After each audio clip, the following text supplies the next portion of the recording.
শোন ভাই, তুই অন্যের ভালো করবি, তোর ভালো আল্লাহ তাআলা করবি। ধুর ভাই, তুমি সেই তখন থেকে একই কথা বলছো, এদিকে হাঁটতে হাঁটতে পা ব্যথা হয়ে যাচ্ছে, তুমি একটা টোটো তো বলতে পারো। শোন ভাই, আমার কাছে আছে মাত্র 100 টাকা, কিন্তু ওখানে যেতে ভাড়া লাগবে 100 টাকা, আমাদের কাছে কিছুই থাকবে না। তার থেকে চ আমরা ওইদিকে গিয়ে দুটো আইসক্রিম কিনে খেতে খেতে চলে যাবো। হ্যাঁ চলো। চ ভাই।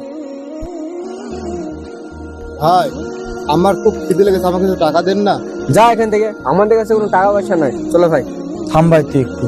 শোন ভাই, তুই যদি আজ অন্যের ভালো করিস, তোর ভালো আল্লাহ তাআলা করবে। তাই বলছি এই টাকাটা আজ আমরা ওনাকে দিয়ে দিই।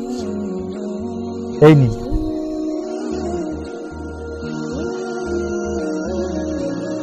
আরে ভাই, তুমি আমাকে আইসক্রিমও খাওয়ালে না, টোটো তো নিয়ে গেলে না, যে টাকাটা ছিল ওই গরিবটাকে দিয়ে দিলে। শোন ভাই, আজ আমরা ওনাকে সাহায্য করেছি, এর পুরস্কার আমাদের আল্লাহ তাআলা দিবে। ভাই ওই দেখো 500 টাকা। দেখ ভাই, আমরা ওনাকে মাত্র 100 টাকা দিয়ে সাহায্য করেছি, কিন্তু আল্লাহ তাআলা আমাদেরকে ওর থেকে বড় পুরস্কার দান করেছে। হ্যাঁ ভাই, তুমি ঠিক বলেছো, আমরা যদি কাউকে সাহায্য করি আল্লাহ তাআলা আমাদেরও সাহায্য করবে।